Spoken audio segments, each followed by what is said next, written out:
Welcome to the show. It's Real Talk with the Six Man. I'm your host, the Six Man. This podcast is uncut, unscripted, and we talk about a wide range of topics.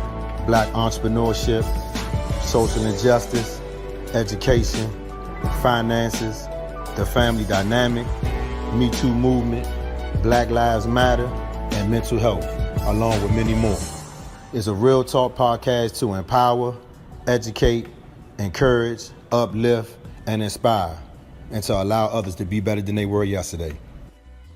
Yes, indeed. Yes, and motherfucking D. What's going on? What is going on? Y'all know what it is. It's Wednesday.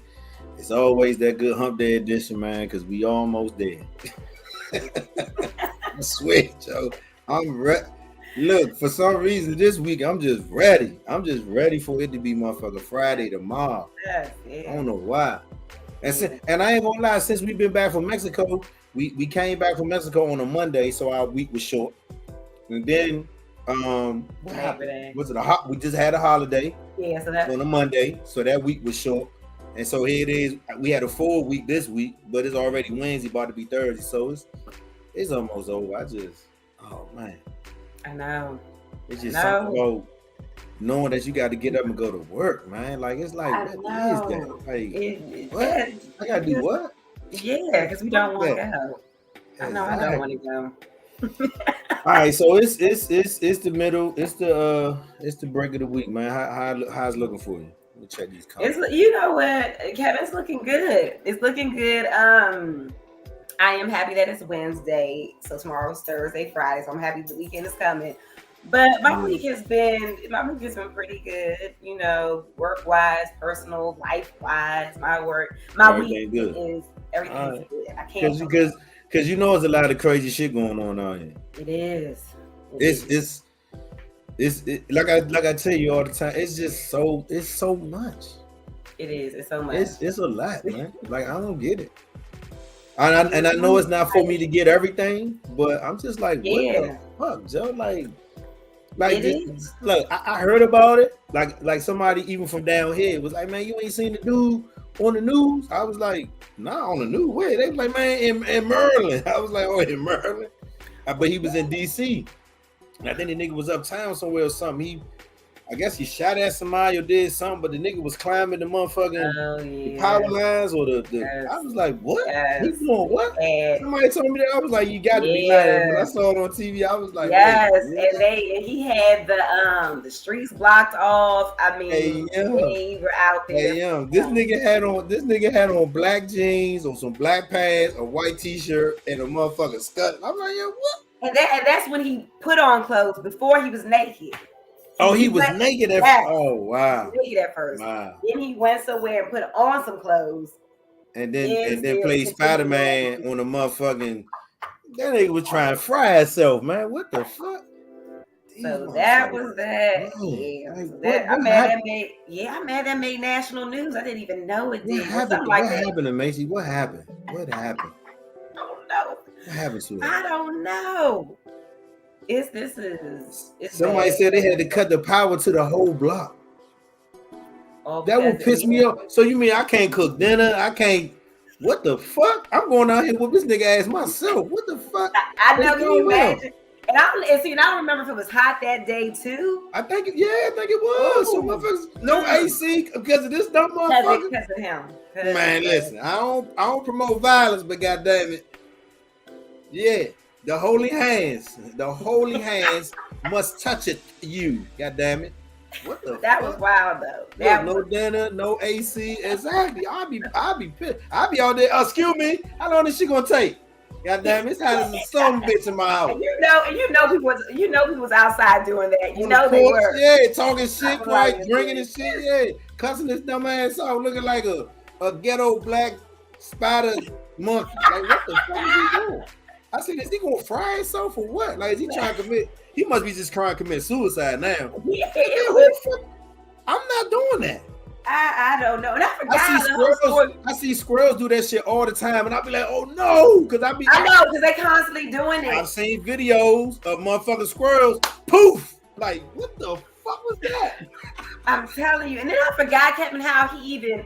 I don't know if he had somebody like his girlfriend or something. I don't know if it was a domestic thing, and then he went out like I forgot how he even started. Listen, whatever it was foolishness. I'll tell you that.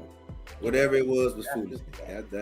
That's completely what it was. So I got one more thing that I thought was very sickening, because it's a lot of sick shit going on, right?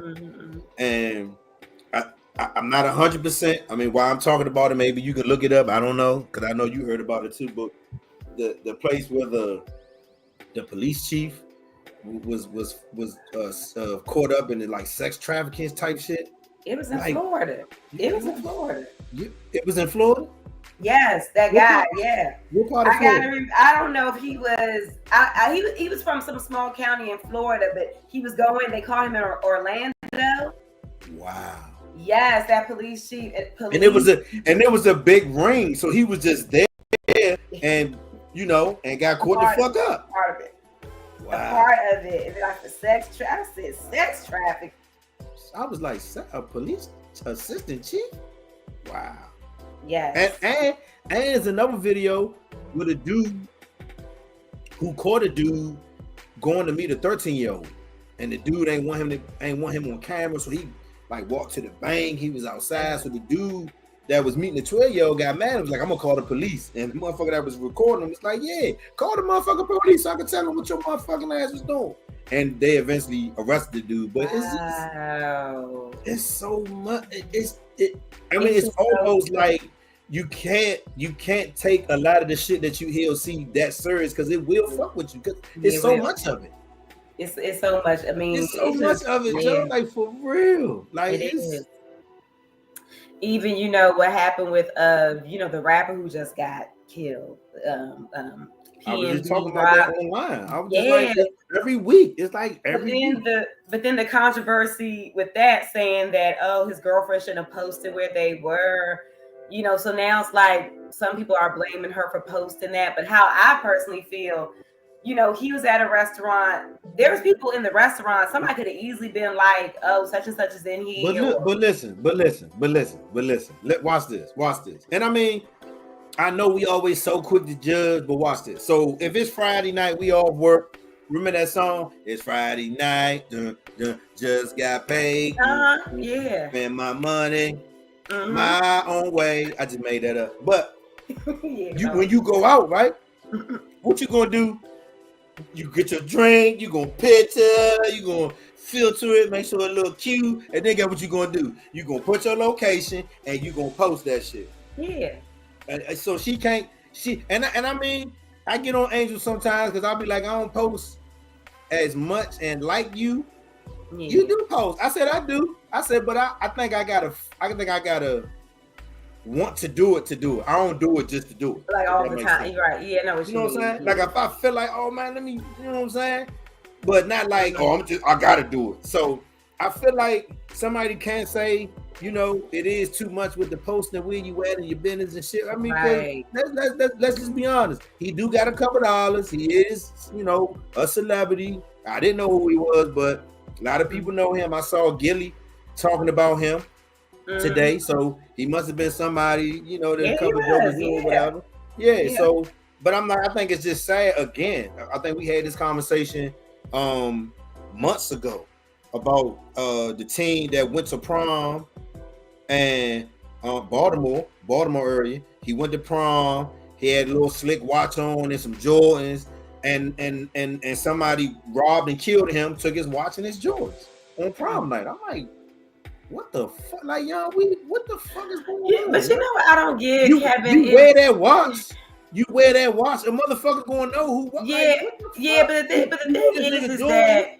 But I think the thing is what I don't understand is that the robbing, fine. Why must you kill? And I mean, I guess why would you rob and kill? Like robbing, fine. If you want to, I mean, not saying that's fine, but the robbing and I get what you're saying. You got what you wanted. Now just go ahead. Please just go ahead. Like why must I mean? Yeah. Like it's that I don't understand. I don't understand. Like, and we gotta kill, and I gotta kill him. Like, just take this shit. You got what you want. Like, I don't get it. That's the part that I don't understand. And it's just like people should be allowed to post what they want, post their location, post even if you know. But that's scary. But that's scary, honestly. Like if if you make it one day and you wearing all this stuff, or you just make it period. Let's say I'm not even doing all of that. They just know my face. I mean, they're gonna try to rob me, and possibly. I think with everything that I've learned to this point, and I'm gonna say when that day comes, and I'm, yes, like everybody, and, everybody was going to know you. I think I'm still gonna post about the same way, because it's not like, when you post, people think you posting your whole life. I'm really not. Like, it's times where you might see a post 3 weeks later, you be like, oh, dang, and you don't even pay attention because the time go by so fast. Yeah. You know what I'm saying? I mean, one time I looked on my timeline, it was 2 weeks before I made a post. It was like, that was the difference. So it's not like I'm posting all the time. It's just in the moment for me, in the moment. And so Chrissy is saying, why is it important to post everything? And I'm like, people want instant gratification. People want to be known. People want them to, I don't know what it is because I don't do it. But I hear people say instant gratification, validation, all this other shit. I mean, but everybody does it. Everybody posts where they at, post their food, post their drink. Especially food. I mean, it's a social thing. And it's sad that you can't do that without your girl posting you and you got some shit going on or whatever. And motherfuckers, oh, there you go. Like, it's crazy. But I feel also it's just but let's say he wasn't they might have tried to rob him too. But I mean, I'm just saying, even I'm saying regardless of what happened, I'm like, regardless of what the situation was, I don't want this young lady to feel like it was her fault. Her fault. You know what I'm saying? Because that's how she's feeling right now. Because I was looking at Twitter and hearing what they were saying, and I'm just like, let's be honest, Joe. Yeah, everybody, when you get in your car, if you get in your car, your sister, a couple of y'all girlfriends, and y'all go out, Amechi, what y'all gonna do? I know well, somebody's gonna post. You gonna go live, girl, where you at? Oh, my man, it's a part of the social thing. So I'm like, I mean, I get the not the argument, but I get the idea of it not being so important to post everything. I get it. Because sometimes I get like that. Angel be posting stuff. I'll be like, why you posting that? She be like, what's wrong? Sometimes I just sometimes like, he's not in the mood. Know what I'm saying? Sometimes you gotta be in the mood for it. Sometimes you know. And so Hood, I heard something about him being from LA, right? And because of course when I heard Chicken and Waffles, I was like, okay, so this is California. Yeah, it happened in LA. That being said, like Hood saying, it could have been. I mean, I don't know. I don't want to assume anything because I don't know. But I'm just saying, like he's saying, things are a lot different in LA. Yeah. And motherfuckers move a lot differently in LA. I remember one time I went to LA, went to California, not LA, but California. And we were going to go get some weed, right? And I get out of the car, my man, like, you gotta take that Redskin hat and that Redskin t-shirt off, Slim. I was like, for real? He was like, yeah, before we get out of this car, you gotta take that shit off. I'm like, for real? So I had to get out the car without my hat and just a white t-shirt so we can get the weed. And it was serious because when we walked up, it was hood, so it was something that I wasn't afraid or scared, but just a little nervous because it's the first time. You don't know those people. Exactly. So, but we did a transaction. My man that knew the people out there, holler says, my man, he from DC, whatever. They was like, oh, what up, whatever. And I asked him, I said, man, is it that serious? If I'm not from around here and I, just happen to put on something that resembles red or blue, it's gonna be an issue. Slim said, look, I'm just keeping it 100 with you. It's gonna be a problem. I was like, damn. Yeah, I think the gang stuff is too much out there. Like that. Slim was like, it's gonna be a problem. I was like, oh, okay. Yeah. Oh, okay. God damn it. But it's more about what he had, those chains. And if it was about his chain, that's the sad part. Like the material shit, like the shit that can eventually get you caught up. Like these chains that these niggas wear are specific to them, tailored to them, right? So if somebody sees that chain, right, that's what I'm saying. Like, unless you go and listen, I don't know, unless they get money for it, like they go somewhere and they pawn it or something. It, and I'm not trying to understand it no more. I'm not trying to understand this shit no more, like at all. So he's a Philly in LA. So damn. So okay. So damn. So that's why Gilly was talking about him, because he was from Philly. Okay, I don't know. I'm getting hip on the spot. I don't know. So thank you, Hood, for that. Because now you helped me piece that shit together. So he a Philly dude, but he was in California. Now I got it. All right. But either way, I feel like I don't want the young lady to think that, you know, it's all her fault. I mean, you know, I don't want her to think that's a lot of that. That's a lot. It's such a cliche now. It's such a cliche now, but we say it a lot. What we always say now? Shit happens. Because it does. Shit is happening at a high rate now, like a motherfucker. It really is. And it's just, it's so They sad. say they get money for that stuff. I mean, that's what I was saying. Yeah, I think they get money. Yeah. Listen, I get it. I'm not saying that I don't understand. I'm not saying that I'm oblivious to what the fuck is going on. What I'm saying is, at what point do we turn that shit off? Like, at what point do we see enough motherfuckers do that shit and see them not winning at all? Like, at what point do we see a motherfucker robbing another motherfucker for his money, his chain, his personal bullshit, and 2 weeks later, some other niggas ride down the street and pull his motherfucking wig back? Like, what? Like, it ain't like this shit new. Yeah, it's not new. It ain't like this shit new. Kevin, so, like, when does that shit turn off? Like, I think it has to turn off when you just become satisfied with your own life. Because everybody always wants more. Everybody wants more. Everyone is trying to get more. They trying to get as fast as they can, and they don't care how they get it. Everyone wants more. So I think when that mentality is over, maybe that will be over. You see this shit? Somebody say my location been off since 06. Right. Or if I'm posting something, I'm definitely not going to be there at that moment when I'm posting it. I'm definitely going to be posting it. After I leave. If you at the bar, I don't know. If you at the bar, you gonna post you at the bar. I mean, about 2 hours after I left. I'm not gonna do that now. I'm not gonna do that now. Like, you know, like I'm not gonna be like, oh, I'm at the bar now. I'm not gonna do that. Well, first of all, I don't post like that anyway. You don't want Slim pulling up on you. I get it. You don't want Slim all in your business. I get it. Yeah, it's not about it. I saw you post online. It's not about. You know what I read a long time ago though. It's really not about that. It's about, I don't want nobody robbing my house while I'm gone. So I don't post when I'm out the country. Well, I don't post that. I do not post that. Niggas are real hungry, sad this stuff. We never end. It's a never ending thing. Honestly, some of them niggas. Yeah. I mean, I listen. So again, I'm telling y'all again. I get it. I'm not saying that that's not a factual statement, because I think it is a factual statement. So I get it. Some niggas are hungry, but guess what? If you see a nigga hungry, right, and you watch him how he go get his money, right, and he come back to you and he tell you how he got his money, he stole some shit, he robbed the nigga, he did whatever, and a week later, you see his family, they tell him, oh yeah, he got killed last week. I know. So now that you hungry, you gonna go out and do the same shit that can possibly put you in the same predicament this nigga was in. I'm like, when the fuck does that part stop? I'm talking about the thought process, the decision making. Like, when the fuck does that shit change? That's what I'm saying. Like, I understand.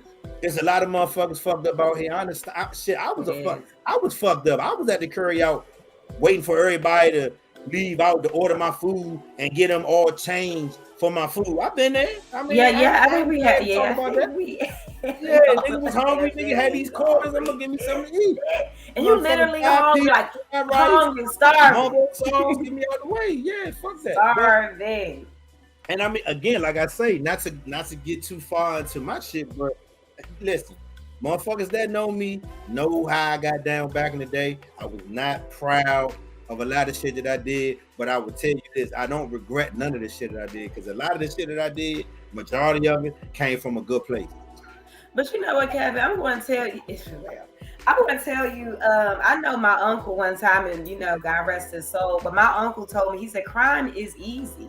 He said, when you get the hang of it, it's an easy thing to do. So I'm thinking that's what's going on with a lot of these people. And then it's, people think, oh, that's not me. Oh, I know Mike got killed last week, but I ain't going to get killed. I mean, I think it's a lot of that. Because my uncle said, it's like once you start getting the hang of it. My uncle he robbed banks for years and robbed, and robbed people.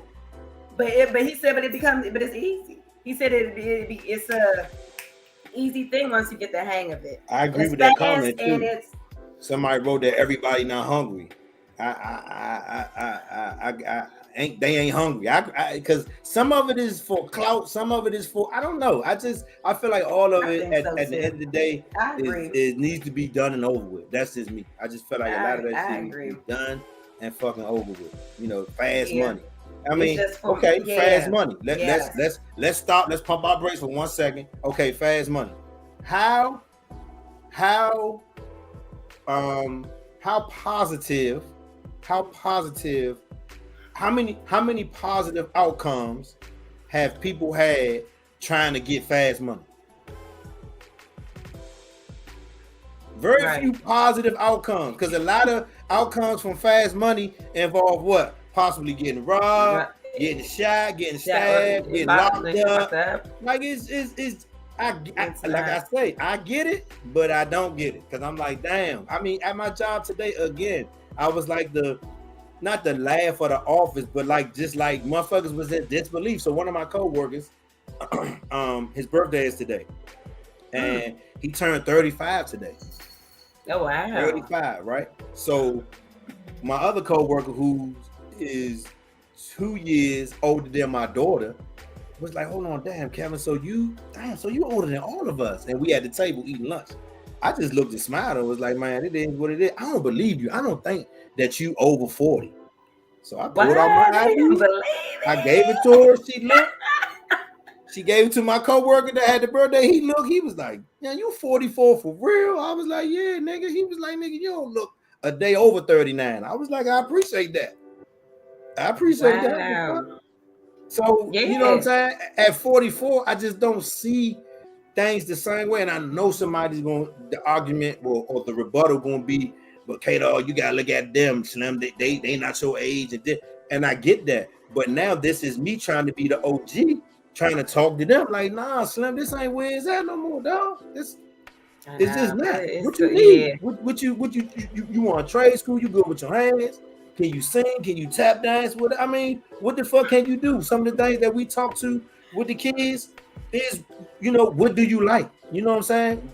Some people may like drawing. Some people may like, youngin at my job, just hired him. He said that he is into graphic design and coding. I'm like, that's what's up. Wow, that's what I'm saying? And it's money in that shit. So that's what I'm saying. It's like we just, I don't know, like we don't tap into these youngins to figure out what it is they really want to do. Because you can get money, but you don't have to do it the way you're doing it, and you still can get some money. I know. I don't know. That's just me. I know, Kevin. I know.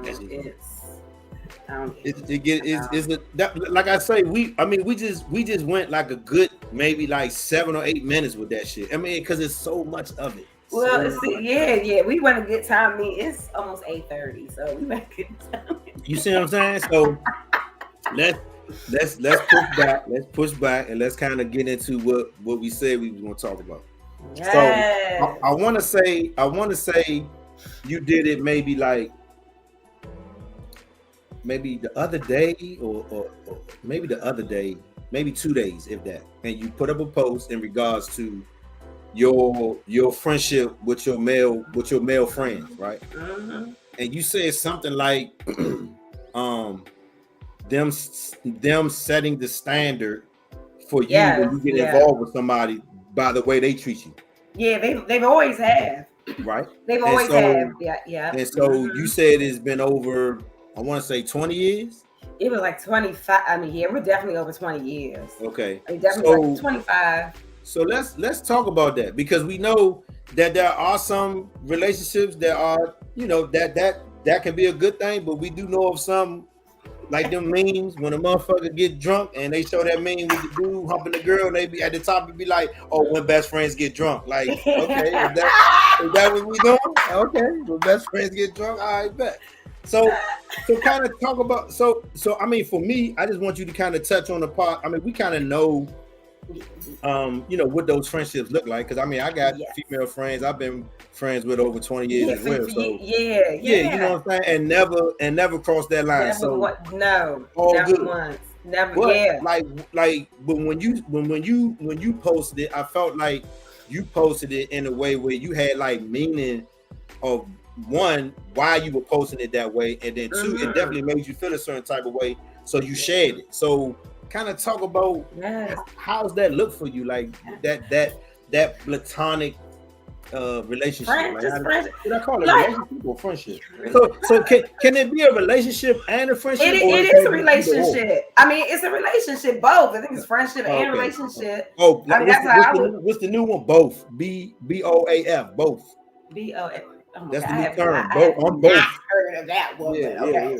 But I just feel, honestly, Kevin, like I posted it because I think it really hit me that night. Like, my male friends have always treated me. I mean, they've always treated me with a lot of respect, and they've always treated me like, I'm not going to say. Well, I'm going to say like a little princess. Like, I'm not, because. I'm saying, okay, let me rephrase that. Maybe I shouldn't use that term, not a princess. Yeah, let's change that. But it like a woman. They make you feel like a woman. They make me feel like a woman. But however, I always knew my worth with them. And let's say versus if I get in a romantic relationship, sometimes I was confused about my worth. But because of how, it started with me. But I just want to say, like, the consistency of it for these 25 years, at my lowest times and my highest times, my lowest times of self-esteem, my highest times of self-esteem, those friendships always remain very consistent, very tight. So I think that's what that's what I was, referencing at. And they've always been the standard on, like, to me, how a man should treat me. Because if my friends can treat me like this, that's the bar right there. That's it. That's so it. You get a man. That's like your that's all. It is like my friends don't curse. They don't curse me out. They don't belittle me. They don't make me feel dumb. They don't make me feel stupid. They don't make me feel ugly. So it's like stuff. They respect me. They have empathy for me. So that's what I expect from if I go into a romantic relationship. So for me, let's always do the catch-22. So what about when y'all had intense fellowship, where y'all didn't see eye to eye on something, or you may got into an argument? Like how does that look? Yeah, I mean, I've definitely had times where you cool off, you don't talk to somebody for a minute because of what they said or what they may have done. Motherfuckers get drunk and tell you how the fuck I feel. Even if they don't get drunk, it could be a hot topic. Like I'm just sick of your ass. You be like, damn. But it could be a hot topic like about your boyfriend. Or about your baby father, and they have their opinion, and you're like, wait, hold up, time out. And then that kind of causes like, but then at the end of the day, they had my best interest in mind, but I didn't see it like that. I just thought they were being critical, judgy. Yeah. So but that's a friend though. Like that's a real friend. They want to protect you and make sure you good. But I know, after a couple Jamesons, that shit might come out wrong though.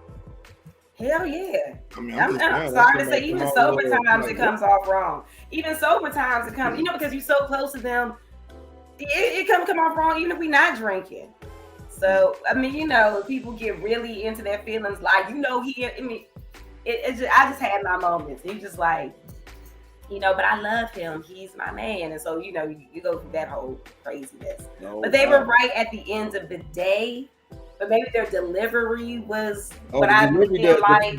The communication piece is always vital. That's always vital, Joe. Always. The communication piece, I think that after relocating, coming here, working, being around people, I have now again relearned how important effective communication is, because I see ineffective communication all the time, and I'm just like, how the fuck can you operate like this? Like, it doesn't make sense. And then it makes me like, what the fuck? So So I just feel like communication is very vital, I guess, in any relationship, but especially in a relationship like that when it's a male female relationship, because I know of a few, and I mentioned it on live, where male or female, they'd be like, oh, that's my sister, oh, that's my brother, and motherfuckers be like, yeah, that's your sister though. Oh, and you just like, no, it really is. It really is. I seen your brother come to your house around 12:30 last night.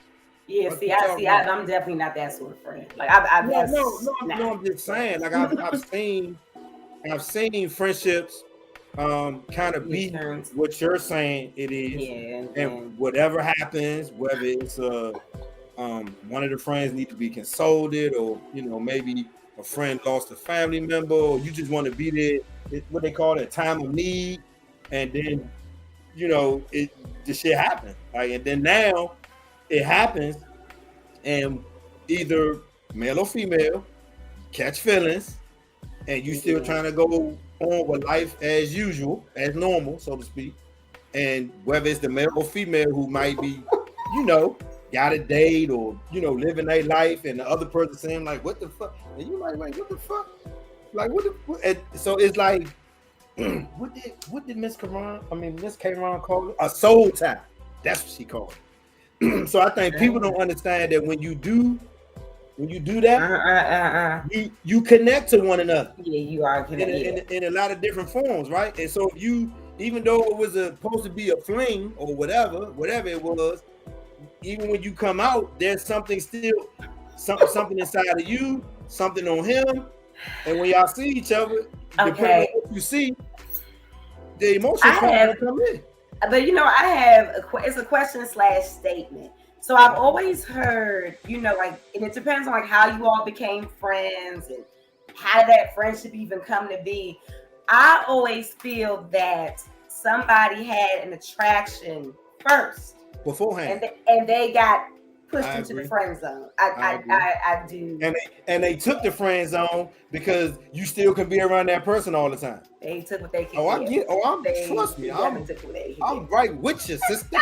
I'm right with you. So I always think sometimes platonic friends, maybe that was the intention in the beginning. Not saying that, I can be but at the end of the day, because I want to keep it real with myself. I'm not the homie girl. Like I'm not. Like, if I don't have a whole bunch of niggas I'm hanging with, because I don't even come off like that sort of girl. I don't. So Tony Man's cousin Tracy was our little hitter, right? So she used to be with us all the time, whether it was me, Hood, Cool, Tonyo, all of us. She was always around us. I remember one year.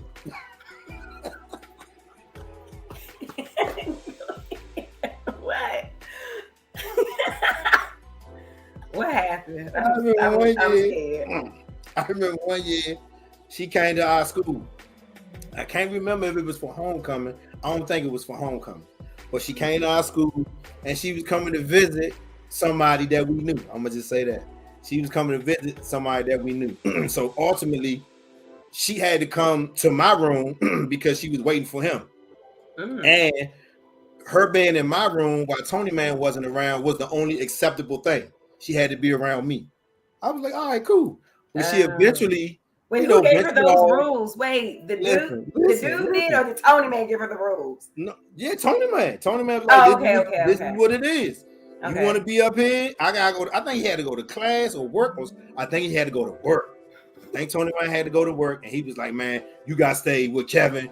You got to stay in Kevin's room. I was like, all right. But when he left and went to work, we chilled in my room for a minute. I remember I take Reggie to the liquor store. We bought some drink. And so some type of way, Tracy, his cousin, and the friend she was coming to see, they got each other on the phone or whatever. And so she was like, I'm about to go see him. I was like, she's grown in my mind. Yeah, she's grown. So I was like, all right, you got my number. You need me. I'm out here on campus. Just hit my phone. Me and Reggie, we going, you know what we going to do. Bet. He come on campus. He's like, yo, with Tracy. I said, I think she with such and such. What the fuck? We're all right. So I remember a point in time where this friend and Tony Man couldn't be like close to each other. Well, I know, isn't that? Don't you? Yeah. So my thing is, even with it being a friendship, right? But I guess in my mind, even with family, it's a type of, I don't know, because it's almost like people think that men and women can't coexist or be friends without that sexual element. I know, and you can love without lusting, or you can, you know what I'm saying? Like, I've never slept with I've never slept with any of my male friends and never wanted to either. So it's just one of those things, like, you can still be friends with somebody without sexual, like, this sexual. Yeah, I agree. No. So let me ask this though. But what if you had sex with the friend? Like, what if you had sex with the friend? I mean, years ago, and fast forward, see them, right? But y'all still friends though, like, right? Y'all still friends. Wait, but I haven't seen them, or we've constantly just still been in communication. No, I mean, like, on I would say on a consistent basis, not like every day, but like, yeah, but still, yeah, Facebook, IG, you might see something in different social events or whatever. You know what I'm saying? Like, what would be the issue if you found out that they were friends with somebody, that you were dating? Like, I've seen situations where, you know what I'm saying, one person is dating somebody else, but this person's friend is now friends with the other person's significant other, right? But the person and the other significant other had already been friends for so long. Like, why would that be a problem? I don't know, Kevin. Because if we all adults now, like, why would that be an issue? It shouldn't be an issue because the feelings should kind of be, I guess, gone from that. I mean, that's something I don't. 20 years, maybe longer than that. I'm just saying. I wouldn't be worried about. I'm not. No. I just know of people that look at it and frown, like, you friends with him or you friends with her? Like, what you mean? That's my homie. Like, what are you talking about? Yeah, I know. What are they talking about? Right. So again, I heard, I can't remember who said it. Like I said, I'm always just on the go, but I heard somebody say again, and it's been said on more than one occasion, that people tend to give you their, inability to be able to deal with something and try to put it on you as if, of course, yeah, you can't do. You know what I'm saying? Yeah. Like, no, absolutely. That's your criticism. That's your criticism. And always like so negative on the possibility of something bad happening. Like, why? Yeah, why something bad gotta happen? Yeah, why can't it just be a friendly situation and that's it? Yeah. I don't get it. I don't. One thing that always comes to mind for me, I know when I first met my son's father, he has two really good girlfriends that he's been friends with for years, and that was one of his things he stated to me. He said they always want to be here, so if you got a problem with them, you can definitely go. But he was like, them two always been here, they be here when you right. But let me ask you this: were they at any point? Did they ever give you shady vibes? You know what, Kevin? They didn't. I'm gonna be honest. Okay. And in the beginning, I did not like them. I'm gonna keep it real. I didn't like them. I'm just saying, for me as a man, in his perspective, saying that, I gotta also know my friends. Yeah, and the thing was, so I don't want them to feel like they can just, be mean to my new woman. Feel bad. Yeah, because one of them is our son's godmother. I feel bad because in the beginning, I didn't like them because they were girls that were around him. I didn't like that. But when I met them, they gave me no bad vibes. No, it was all me looking at them funny, being weird. It was me. I will admit that. It was me. I did it. Was me. And they were always trying to bring me in. Yeah, I'm like, bitch, don't talk to me. Because why are you with my man every guy? So that's how. But is that too much though? So is it too much? Is it too much that they're around your man? But here I am with my male friends. It was like it was a double standard. I can have my friends, but who are these two itches hanging around with all the time? You're being honest. But I'm being like, hey, I'm keeping it really real. Because you're saying that is a double standard, right? It is because I mean I knew how I felt about my male friends. Like women being around, right? But don't question me, right? You know. I mean, for me, I just feel like I get it, but a man like to be like, I'm a man, so I can control the situation. But as a woman, like a man can persuade you into having sex with you, as if women can have like no control over what they do. Yeah, like as if a man can talk. Talk you out of your underwear. So I think a man like that, and I'm saying like that, the one that she's kind of describing. I think the man like that has some insecurities. Yeah, his own. Yeah, and he's trying to redirect them to you as if you're going to do what he possibly have already been doing. You know what I'm saying? Like, it's just, so that's why I said when I saw what you posted, I was like, that can turn into either a blissful situation or a slippery slope. blissful. Yeah, because the way you made it look with the roses and shit, I was like, dang, okay. I like stuff like because they know what I like. You know what, Kevin? It to me, honestly, will never turn to that, like what you're implying. But that's always how it's been. I mean, I am one of their female friends. They don't treat me like I'm one of their dogs. Where they because I'm not. I mean, realistically, I'm not. You know what I'm saying? Like, I'm not. I mean, technically, you are. I'm a real lady. I'm a real woman out here. Because when you get to the bar, you get to drinking. But Kevin, I'm still a mother. I am. Because after a while, don't get me wrong. Because after a while, because even with them, when I talk to them on the phone, we talking, I can only go with for so long because I don't talk like dudes do. I don't. Wait, I mean, I'm not going to talk. Wait. What you mean talk like dudes do? You know, I'm not going to talk all about what game's on tonight. Or, you know, I'm not going to talk about ass or nothing like that. I'm not going to talk about stuff like that. It ain't got to be that long. The phone call could be. But it's not. It's usually not. You're right. It's usually not. How your son doing? All right, I'm that's fine. That's fine. And that's really. But what if he drunk and while he talking and while you answering, he just slipped you one like. Nobody's ever done that. Kevin, no one's ever done that. No one's ever done that. No, and you know it's a good question. Kevin, have you ever done that? Like me, look how long me and you've been friends. No. Have you ever done exactly? But so there's other people out there like that. I can only speak for myself, and I speak freely when I say this, even in front of Angel. I feel like I've had my fun.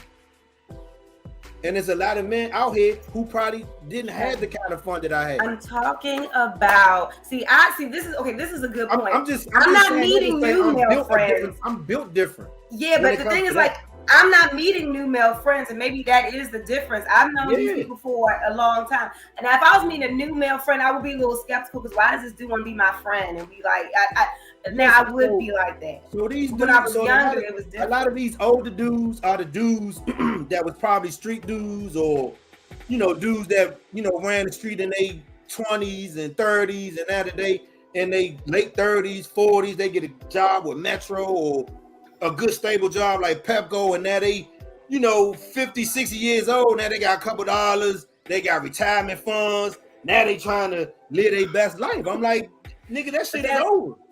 It's time for you to go move to Florida. But why can't he live his best? But why can't he live his best life? No, I'm not saying that nobody can't. I'm just saying that some of the dudes that make up this experience are those dudes. The dudes that want multiple women. And I know. Listen, I have known men in full-blown marriages and go out weekly and do what they do weekly, not like every other week, or if I walk to get some snickerdoodles and I see a joint. I'm talking about on schedule. I had a nigga call me one time, was like, look, if such and such called you, I was with you last night. I was like, Slim, I ain't doing this shit no more. Yes, I ain't doing it no more, nigga. I ain't doing it no more. We getting too over this shit. I ain't doing it no more. She called me 3 a.m. looking for you. I might cuss her out, then I'm gonna call you and cuss you out. I ain't got time for that shit. I ain't involved. I'm not there. I don't know what's going on, but I was with Kevin. You was not with me. You was not, and I'm not gonna lie. Like my coworker today. My coworker asked me a question, and I think he asked me because he knew I wasn't gonna lie.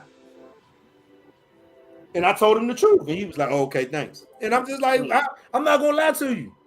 I'm not gonna lie to you.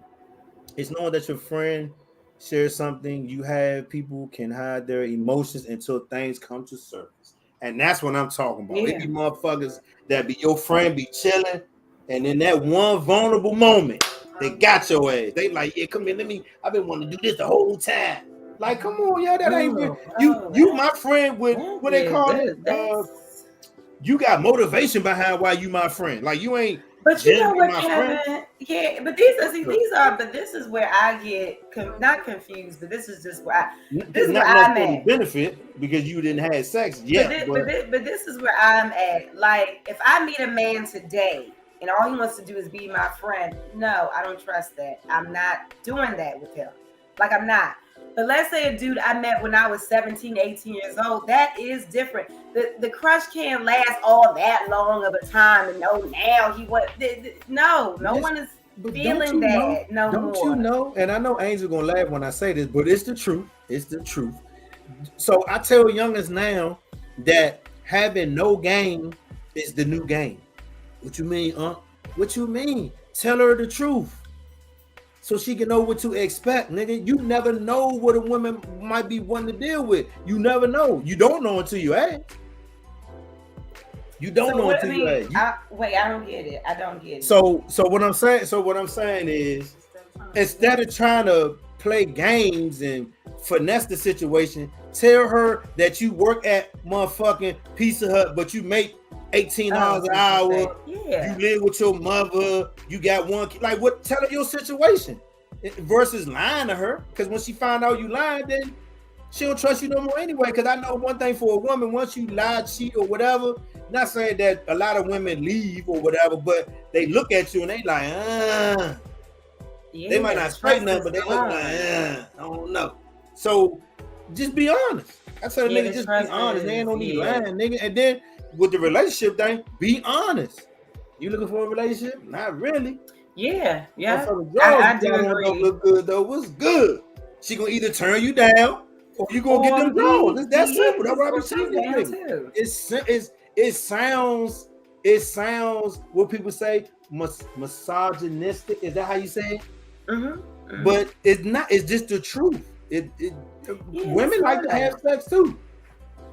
Yeah, some women are not looking for a relationship. So they like the life. They like the way you come at her the right way, and she having a moment, you might get some. But if you play games in the moment that she wants some, you gonna blow her. She could be like, "Man, get the fuck out! I ain't fucking with this dumbass nigga." You know what I'm saying? So I'm like, you be better off just, you know what I'm saying, being yourself. I couldn't get down with that. Yes, they are important, but if I'm married, that's different. I mean, listen. It's cute that you say if you was married, it's different because it ain't no different. It ain't no different, man. Motherfuckers do shit that motherfuckers that's married do shit as if they were single.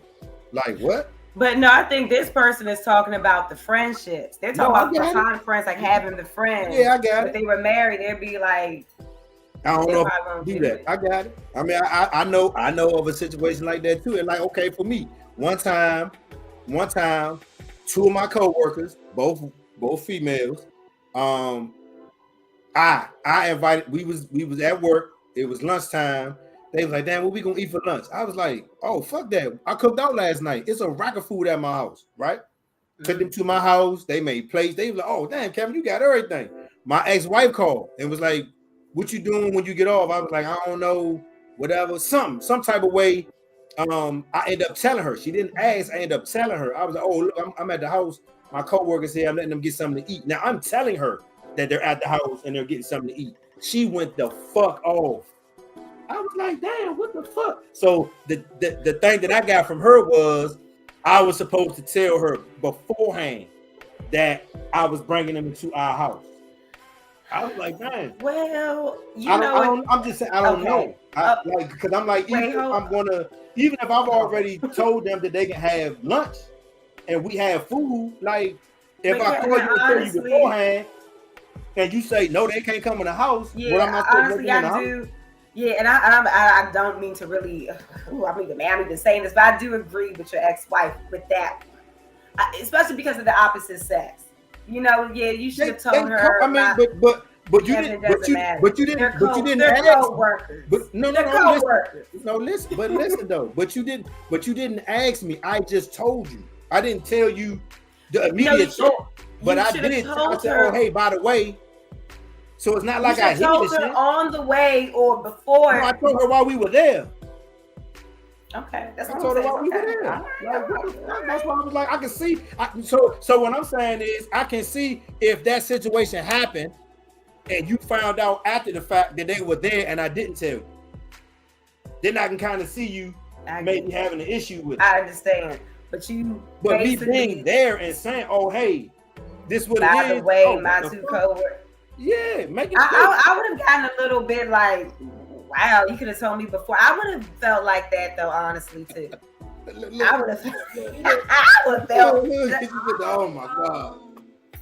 I would feel like that. I would not feel like that, and maybe I'm the weirdo because people do have like this type of standard of the way being with the opposite sex should be communicated or whatever. I'm not that serious. I don't take life that serious. I feel like if you know your mate, your partner, you know his intentions, you know what I mean? Like, for me, out of respect, I feel like this is his house just as much as is mine. He pay bills too. You do not have to ask me for permission. See, but I don't think that's what G would see. But I don't know exactly what she meant by that. I look at it like, you don't see. I wouldn't have permission or whether or not who you invite into our house. No, but I think I do though, to a degree. Depending on the situation. It was just letting her know. This is not your way of thinking, but this is my way of thinking. Just like, okay, you communicate, hey, me and my coworkers, me and blah blah blah is going to the house to eat or whatever, just for lunch. Yeah. No big deal to me. And maybe I'm the weirdo because I know that most people take being around the opposite sex very seriously, and I don't. That's why I said maybe I'm the weirdo. Maybe they call me a little nonchalant or whatever. But see, some people saying yes, tell her beforehand. I'm like, I wasn't even thinking it. It wasn't even a thought because it's food. I'm like, what the fuck? But you know what, Kevin? It's not. And Kevin, we ain't going to have a fucking orgy. The fuck? I think these rules come from hurt people coming from hurt places. Oh, ouch. So yeah. Put these type of standard on their new mate because they come from a damaged place. Because opposite sex means you're trying to. It's my house. Wow. I just feel though, Angel. I don't think it's a weird thing at all. You're just really, really very secure. With your relationship, which is a good thing. However, I don't know how Kevin's ex-wife was demanding he tell her, but I know even when me and my sister lived together, if anybody was coming up in our place, I always told my sister, come over because we share a space together. We share a space together. I'm reading this comment. I read it 3 times. Can you please read that and tell me? It says now, Kevin, I don't agree. It's my house, and we should discuss it ahead of time. It's my house. What does that mean? I guess what I mean. Maybe this person can elaborate more. I'm thinking they meant by like, how you said it's my house. I should allow somebody. It's really our house, not my house. I don't think I presented it that way. I mean, I think that's what they're meaning by that comment. I'm just trying to interpret it. I don't know, but however, I know when I share a space with somebody, I always tell them who's coming over. I did communicate. Me and my coworkers, we get something to eat. I did communicate. I mean, to this day, I just don't understand. I mean, and even to Angel's point, I feel like again, perfect point. If you know your mate, you already know. But was it really about the mate, Kevin, or was it about these people are in my house? These people are in our house and I don't know them. because this is our apartment, this is our house, we share this. You can invite whoever you want to invite over here. Only thing I ask is don't invite nobody into my private space, which is my bedroom. Other than that, why would somebody do that? Nobody would do that. But even if somebody was like, yeah, just use that bathroom here. This bathroom is been occupied. Like, no, you just gonna have to wait until this bathroom is not been occupied. Oh, she petty as shit. This nigga petty. I was trying to get to where the fuck she was going. Hattie, you and me. Hattie. So I can't use our bathroom? No, you need to use that one right there. On my line, nigga. On my line. Hold on. So Chrissy say, not a weirdo, Angel, when you know where you stand. It's weird when people lie to themselves and everyone else about their real feelings and intentions. I mean, I agree. I agree. That's why I say this can go so much further than, you know what I'm saying? It can. Oh, she said I was responding to what Angel said. It's a mutual home. It is. Okay, so that's what we got that cleared up. We got that cleared up. Say I don't care if it's a guy, just give me a heads up. Yeah, that's what I'm saying. Thank you, whoever that person is. That's what I was saying. It really wasn't about the two girls. It was just about these people in our house. Like, I wish I just would have had a heads up. Because I know that's how me and my sister ran stuff, and this is my sister I'm talking about. Like, I'm not even talking about a man. So that's how we ran our household. I'm just being an asshole at this point. What does the heads up do? Just let me know who's in our household. Something comes up missing, I'm blaming your coworkers, or I'm blaming that weird person just brought in our house. That's why I need a heads up. Again, by the way your neck moved when you said it, it told me a lot. So because we've had issues before with weird people coming to our house.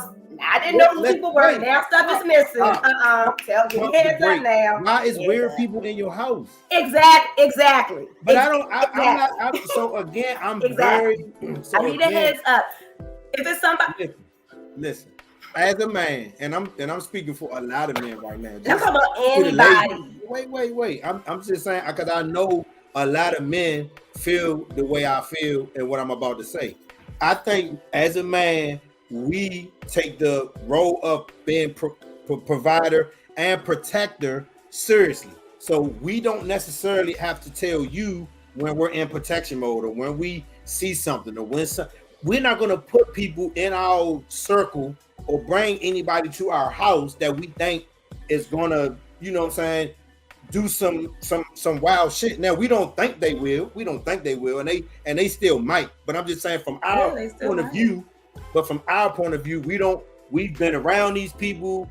We work with them. You know, we don't have conversations with them. You're not cool with all your motherfucking coworkers. You don't even respond to their email. But if you've gone out, if you've been to their house, y'all, you know, had dinner, like for me, it doesn't feel weird. So that's why I was like, what is the heads up? Because the heads up is only saying that they're here. That's it. Now, and that's fine. You know what? But watch this. Now I tell you that they're here. Yeah. But what if something does happen and I don't tell you? Then you like, what the fuck? So that's what I'm saying. Even if I tell you that they're here, that's all I told you. I mean, well, yeah, and that's all. And honestly, that's all I need to know. If something does go wrong, that's your friends. You're taking responsibility. And the thing is like the friends they were already at your house. So all she could say was like, okay, because they're already there. I mean, it wasn't like you were asking for permission, just giving her a heads up, like, hey, my two coworkers coming, they about to grab some cookout food. But see, that's what I'm saying. Okay, so Nicole was saying, I feel like it's being considerate of your partner. The communication came while they were there, not beforehand. I didn't think about it. It was something that I naturally did not think about. And that's fine, Kevin, if you didn't think about it. But I know if I was her, I would have been like, I knew I wasn't going to be doing nothing wrong. I knew it was just my coworkers going to get food. I'm like, dang. But Kevin, this is where the communication should have been in that instance. That's fine. I would have been like, okay, you know, enjoy yourself. But when I would have came home, I would have been like, Kevin, you know, the next time it would just be nice. Just give me a heads up before they're actually there in our house. And so but I would have said it in a nice way. I wouldn't have been like, they should have been. No, I just would have been like, it just would have been nice for my comfort. I don't feel comfortable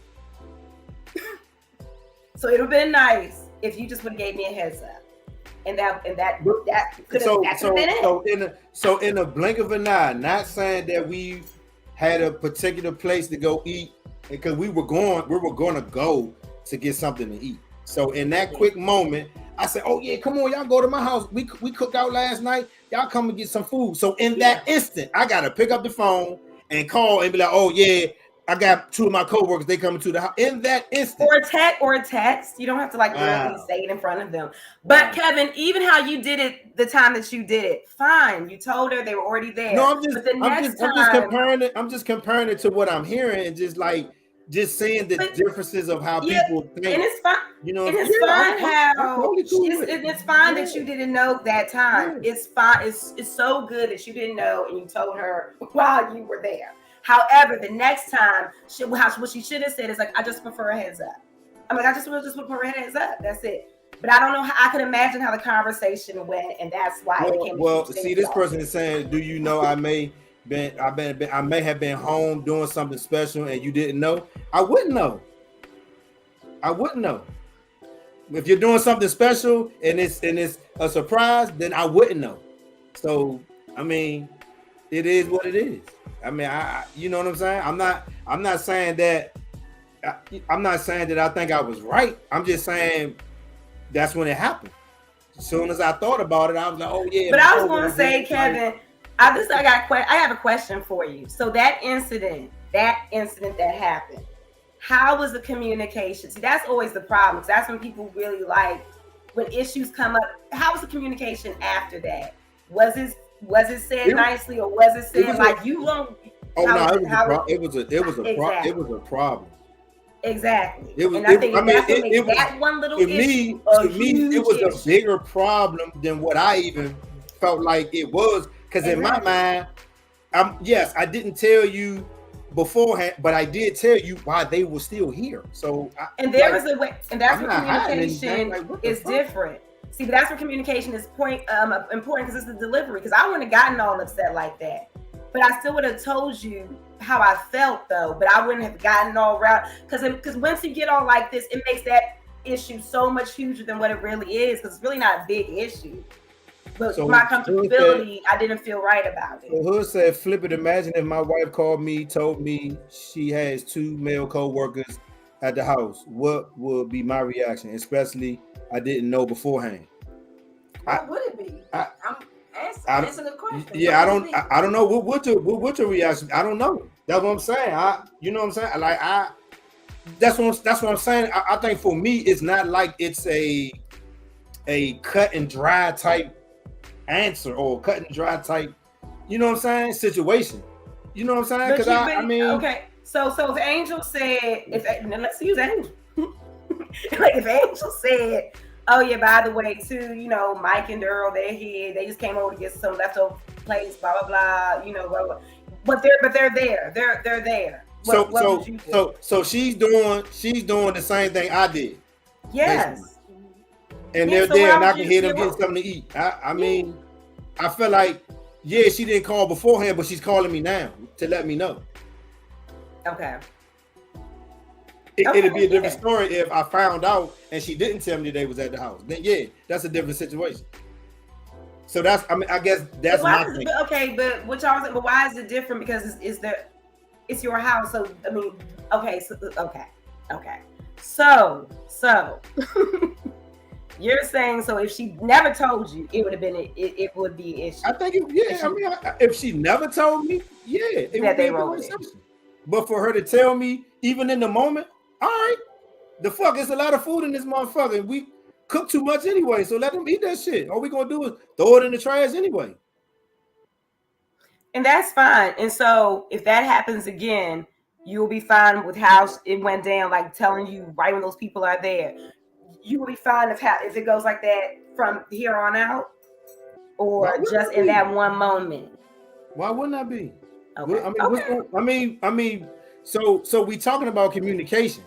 I can understand I can understand if no communication was told at all. It was communication there. Okay. So I'm trying to figure out the beforehand part. Like, Does that insinuate it's just a beforehand thing? No, it doesn't. And I think like, a lot of people. What that means. No, but I think a lot of people think it means asking permission. No one's asking permission for anything. No, nobody's doing that. It's just simply. So would it make a difference to? Here's another scenario. If the person did not call beforehand, they did not call while they were there.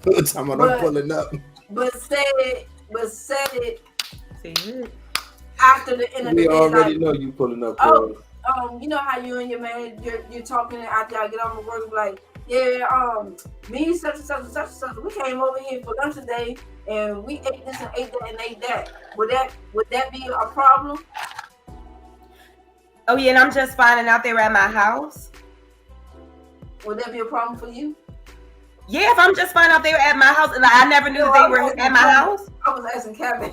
Oh, look at me, like. Make you ready to fight. Oh, that's a motherfucking problem. Matter of fact, I'm gonna go get my motherfucker. Matter of fact, I'm on my way over there. I'm on my like Hood. I'm pulling up. I'm right with Hood.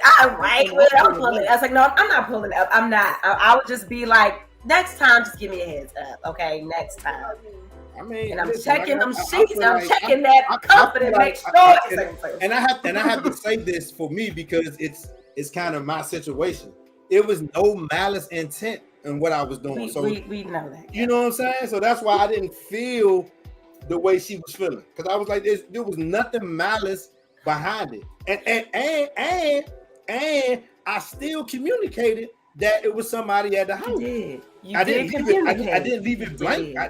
I did tell you. You did. You know what I'm saying? So you did communicate. When you say beforehand, I'm like, what does that mean to it's me? Just beforehand. Kevin, you know, and the thing that's getting me upset with you, Kevin, you know exactly what beforehand means. When you invited those two girls, you should be like, I would quickly just text, oh, by the way, such and such is coming over. Right, but as soon as you would invite them.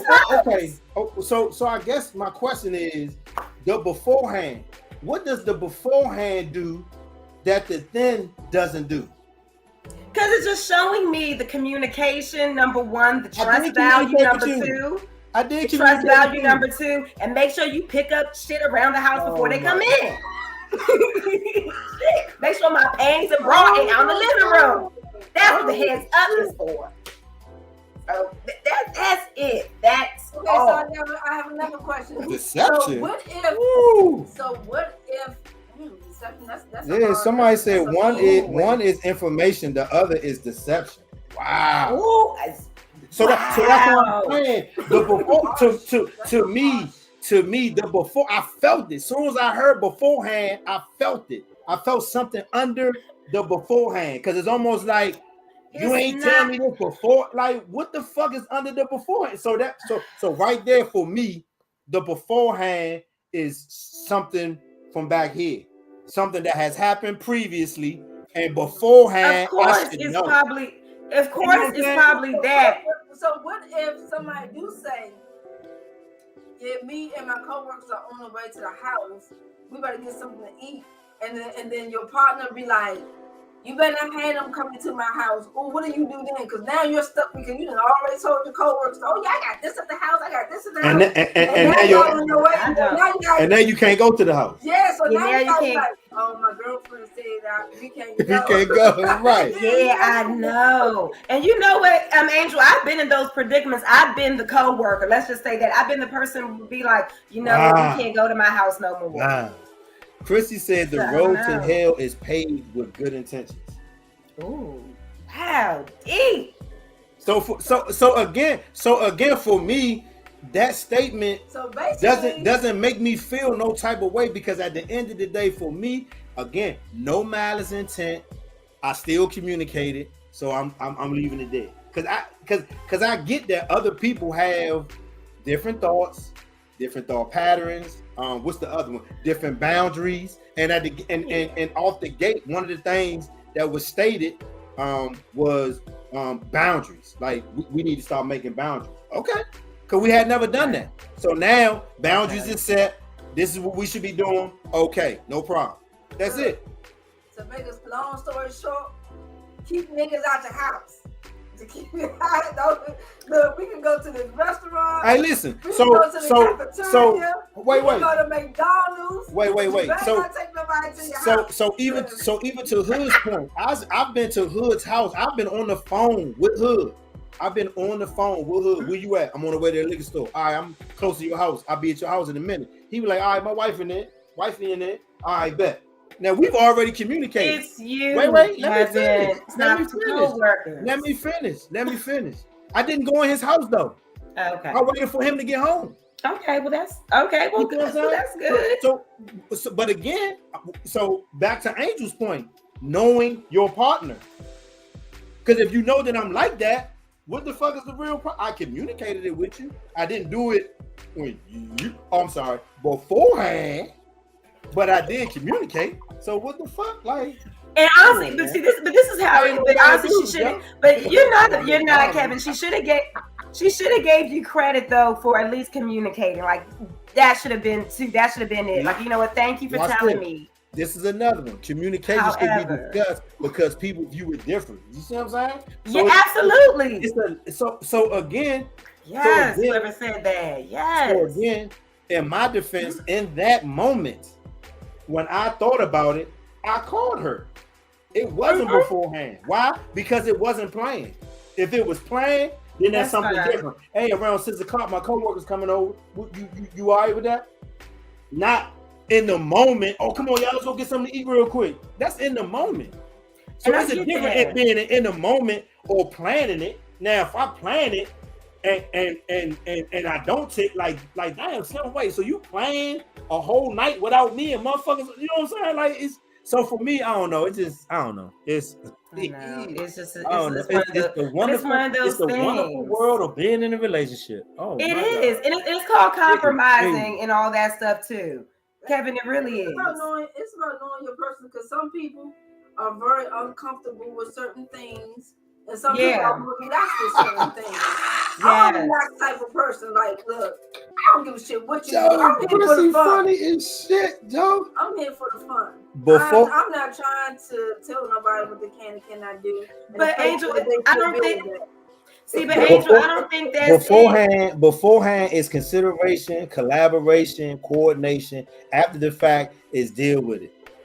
But you know what? I mean, some people are really sticklers about that. But I know, Angel, I know how I am. I know for me, it's like no one ever has to ask me permission if we're sharing a household. Who can come over? Who cannot come over? However, if something does happen that I'm not comfortable with, I'm going to say it to them. I'm not going to, rear like that. But I'm just going to be like, I would just prefer the next time, or I would like for you to do the next time. That's how I communicate. So and they're like, okay, well, I'll make sure I'll do or whatever. The only thing I do consider is if Kevin is home and I'm bringing somebody over there, he needs to be comfortable because I don't know how he feeling about. Maybe he have a headache. Maybe he's tired. Maybe he's not in the best mood to have people at the house. So then I have to be like, I have to consider that type of stuff because he's that is that. And I want to embark on, how he's feeling right now. So I gotta be considerate about just bringing somebody in the house, and he probably not in the mood to be hearing clacking or whatever. And you know what, Angel, I agree with you absolutely because that's how it is when you live with somebody. Like, oh, let me make sure if they up for company. And also, you know what, Kevin, you made a good point about. No, I'm sorry, it was Angel that said you have to know your partner and all this sort of stuff. You knew your partner. You knew that the two co-workers was going to be an issue. Listen. One. I did not think that. That's one. I did not think that.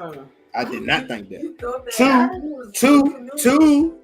I thought I was doing what I was supposed to be doing by communicating. That's what I'm sticking to my guns, Joe. Because it was again, there was no malice intent behind none of it. So I'm sticking to my guns, bro. They both loaded. You would have had the same reaction if it was two dudes? Hell no. So it's just. But what did Angel? Yeah, absolutely. What did Angel say? Angel repeated. She said, "Do you think that it would have been the same if it would have been two dudes and not two females?" Do you feel the same way? Yeah. Okay. Yeah, Angel. Yeah. You want to still need the heads up and everything?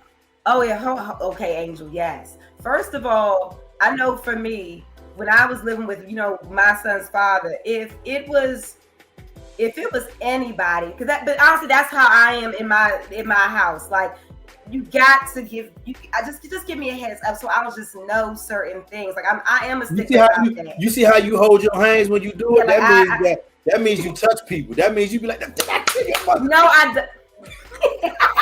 no, but I am just one of those people like, who's coming over? How many people coming over? I am one of those people. You gotta see her face. So I am one of those people. Music is about her possessions. Yeah, I know, Angel. Why am I acting like so much like I just been robbed before it? Yes, but I am. But so it's like so. But my only issue is if it was two females that I did not know. Like, let's say he talks about these coworkers a lot, but now they're coming to my house.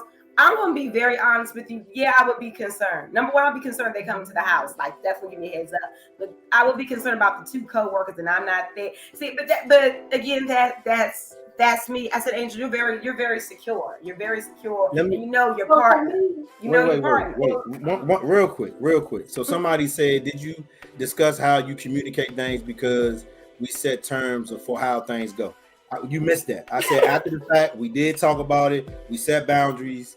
Shit was different. I'm just trying to make sure people know I see they comment. Your sister is like, hey, family, I'm late. You shouldn't be late.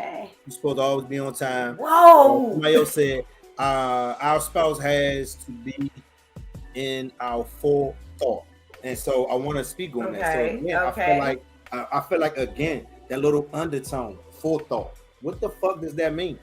Kevin, if I don't have any malice intent on what I'm doing, I don't think that I'm not thinking that I have to have a forethought because I'm not doing shit. But I think in these something there, I don't know what it is. That's just I get it. And Kevin, I get it. But also in predicaments like that, you do have to kind of think about the other person. You do, even though you know your intentions. It's not like she wasn't going to be safe. She's not home. I'm not putting her in any danger. But you got to make her feel. I can protect the house. Like, I don't know, but you just got to make them like kind of quell the situation. I'm trying to figure out what everybody is afraid of.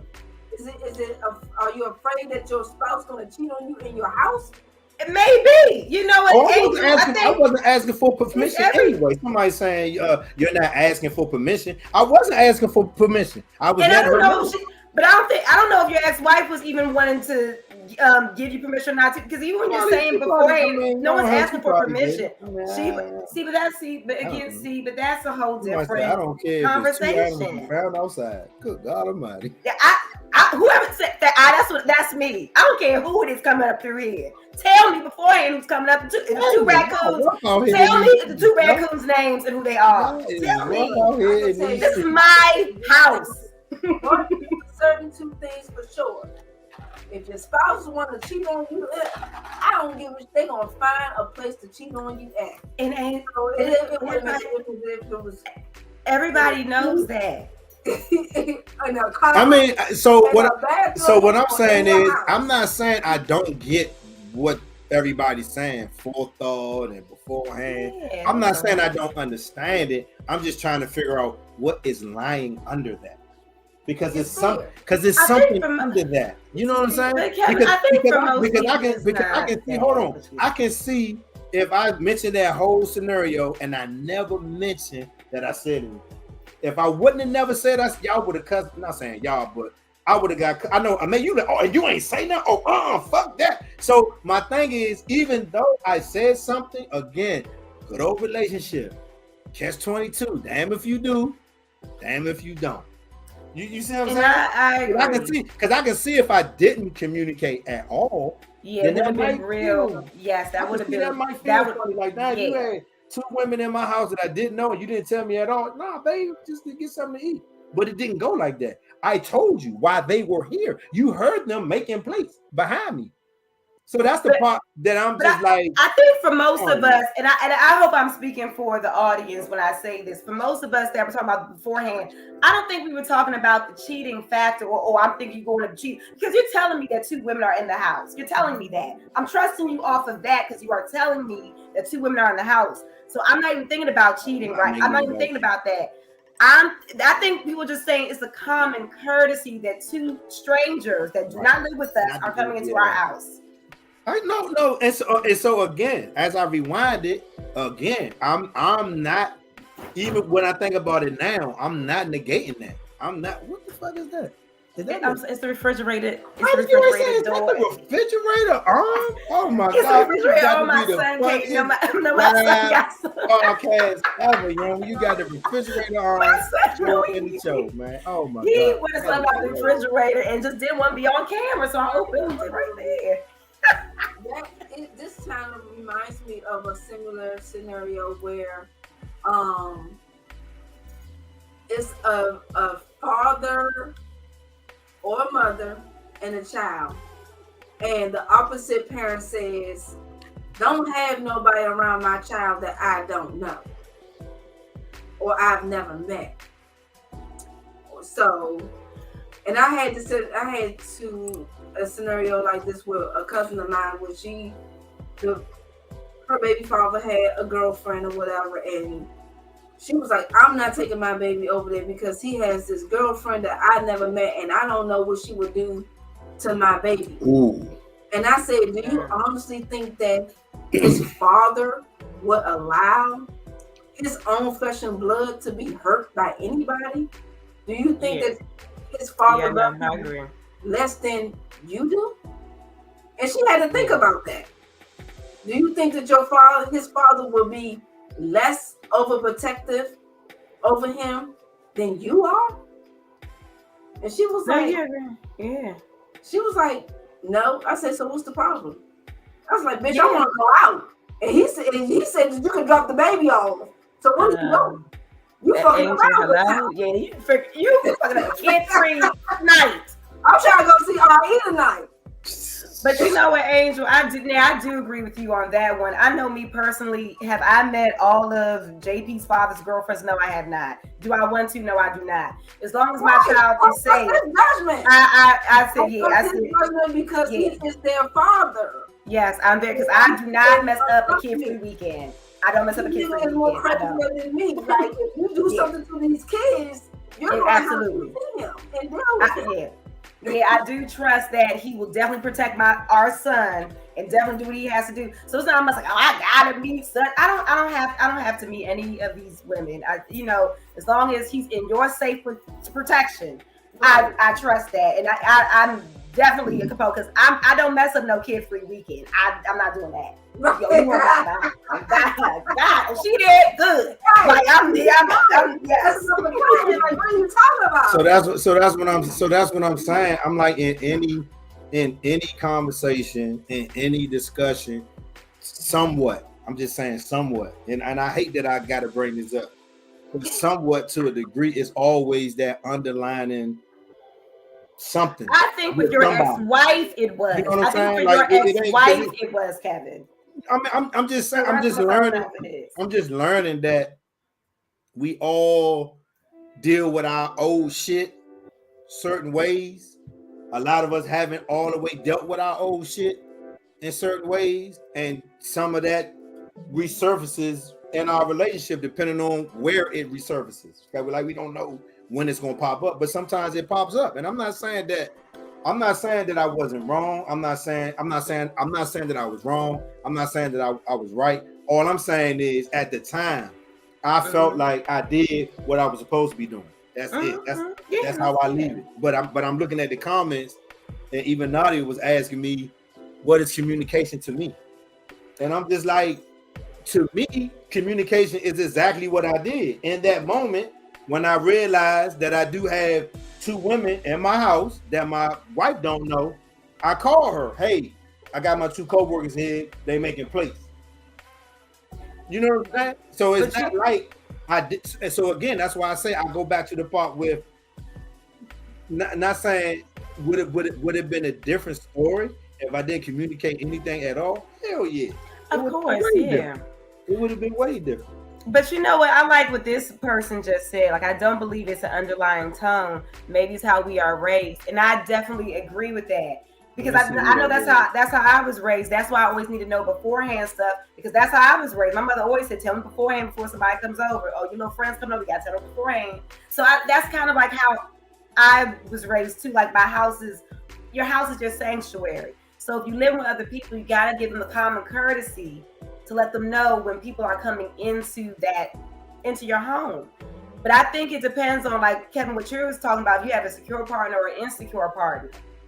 Because it's just like your ex-wife, she was insecure. So I think that you always felt that underlying tone. But for people like myself, I just need to know when people coming over, period. Like, that's just who I am. Like, just tell me beforehand when anybody comes over. Even like what I said, when it was when me and my sister lived together, that's how we were. Me and her were always like that. I can respect what you're saying because you didn't make it about a sex or a particular party. You say overall. You didn't give a shit if it was two animals. And I can respect that because you're coming from a place of, this is my sanctuary, this is my home. I just need to know who's in it. I just need to know who's in it. Yeah. But when it comes to like feeling like you're obligated as if it's a chore to get to say, you know, it's two females, that's when it's not. It sounds more like you better do this because it's two females, and I think so, Angel. Because it's two females. Because if it was two dudes, she wouldn't have gave a shit. But just and that's all the difference, and that comes from a place of insecurity and a place of control. So again, because that's when somebody's trying to control somebody, trying to keep them from cheating on them. When none of that stuff is going to ever stop somebody. So this is doing Nadia. Those type of things if they want to do it. This is Nadia. Nadia said that my parents always asked me to tell them beforehand. So again, what did we just say? My people was raised. Yep, me too. That's what I'm saying. So it's like it's so many different factors. How you was raised, how you was brought up, what you might have dealt with in your past. It's a lot of factors there. It's a lot of factors there. He'll say, I just feel like our home is our comfort zone and our protective place. No one comes here unless we both agree and comfortable with those people in advance, male or female. I mean, I agree. I don't disagree with that. I don't know if I would have jumped and told my coworkers, "Oh, I got barbecue." I don't think I would have been the person to jump and say that. I need y'all niggas to come get this food out my house. If not, we going to throw this shit away. I need y'all come get this shit. And then it comes with just like how close you and your partner is, because you know, Kevin and I, we just talk. We just talk about what happened during our day. So it's not too many people that's in my life that you don't even haven't heard of their name, talked about them. You know, probably never met them because it's some of my coworkers that he never met. I ain't met none of them except for Tasha. But he hear names all the time. So when the fact that he do meet them, he'll be able to put a face to a name and stuff like that. Have I ever brought coworkers over here? No, but it's just that my job is in the field. I don't got time for all that shit. I just be out there, blah blah blah. It's a little bit of drama. Yeah. A little bit of drama involved. But I don't think that I feel uncomfortable with saying, "Hey, we right down the street. We at Flight Center. Can me and Quinn call?" I probably wouldn't say Ken. We're gonna go to the house real quick to eat our lunch for whatever reason. Yeah. That's why I say is I mean, what's it saying? Different strokes for different folks. That's all it really is. I mean, to me, honestly, there's no right or wrong answer. I mean, honestly, look at this comment. Because they couldn't get with you. I mean, so again,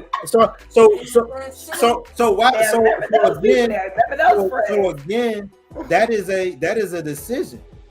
Right. That's a decision. The other person just because the person couldn't get with me don't mean like they're going to get with you. Yeah, I just don't. I mean, I just maybe it's one of the co-workers. I get it, but I don't get it. I get it, but I don't get it. I mean, I do get it. I mean, I'm laughing because I do get it. And when I see the smiley face, I know exactly what that means. And this is naughty. That's why I'm laughing, because I already know it's naughty. It's terrible, man. She is terrible, bro. But I get it though. I get it. But I mean, I think at the end of the day, we are again talking about communication. We are talking about some of the serious things that do happen in the relationship. And you know, just the friends, like just even with the friendship, like you got boundaries in your friendship, you got boundaries in your relationship, in your marriage. I mean, Hood just said that's their standard. That's cool. Like I'm not mad at that at all. And I think the only reason why I'm really laughing is because Angel and I's, the way we interact and the way we work and the way we come home, nobody fucking comes here. Like literally, that's why it's kind of funny to us, because nobody comes to our, like we have a house that we be chilling. We come home, nigga, get ass naked and go in the kitchen and get some water and be chilling. No, I'm not saying like that. I'm just saying on like a consistent basis. Like nobody really comes. But would you? And I'm cool with that. But would you? I'm cool with that. Like I'm just like when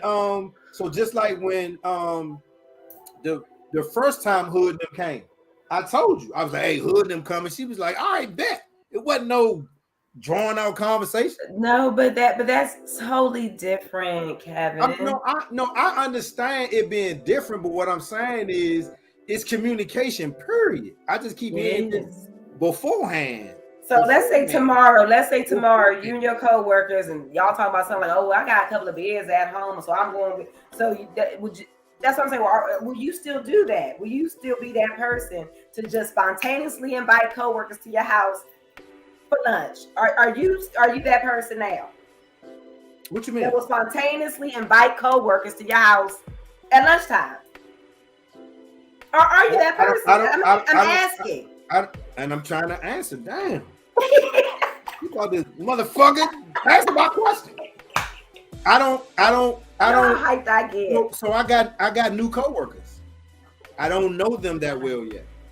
Let's say you start to know them well. These two coworkers, I worked with them for 2.5 years. All right. So let's say you start knowing some coworkers. I mean, even if I did decide, it would be a long stretch, because I don't really want nobody knowing where I live at here. So I think it's just different now. Okay, because I was at home. That's different. I'm not at home no more, so I don't really want my coworkers to know where the fuck I live at. But you know what, Kevin? I ain't really cool with them. I ain't all the way cool with them yet.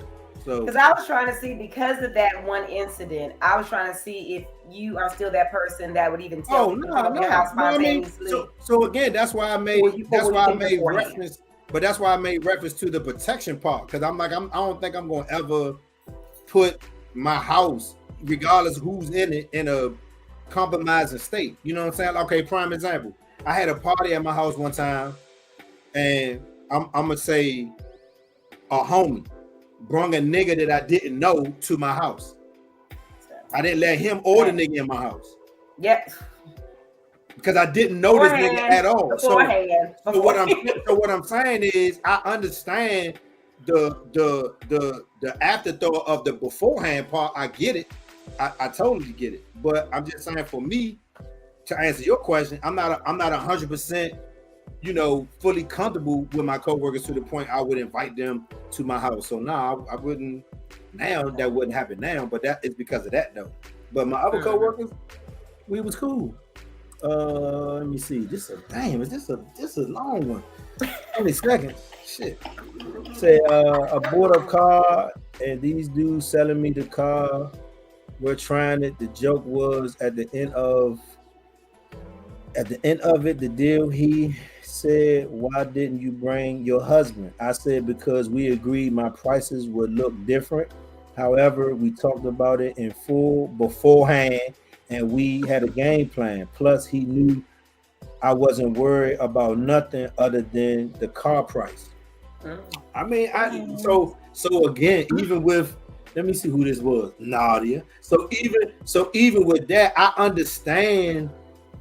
I'm gonna say it again. I understand it. I understand it.